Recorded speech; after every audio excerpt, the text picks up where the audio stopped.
भाई, अस्सलाम वालेकुम। वालेकुम अस्सलाम। खुश आमदीद। शुक्रिया बाबा। अस्सलाम वालेकुम भाभी। वालेकुम अस्सलाम। कैसे हो बेटा? ठीक हूँ बाबा।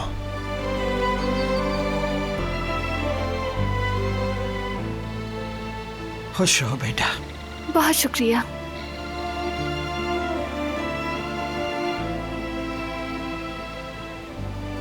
खुश हो मेरे बच्चे।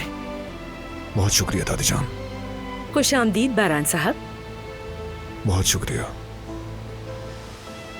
तो बेटी बताओ कैसा लगा तुम्हें मारदीन? मार्दीन बहुत पसंद आया बाबा। शायद दुनिया का सबसे खूबसूरत शहर है। हमारा शहर ऐसे ही खूबसूरत मशहूर थोड़ी है, लोग सच ही कहते हैं। सही बात है। मैं तो तुम्हें बहुत याद कर रहा था, उदास हो गया था मैं। ये सच है भाभी।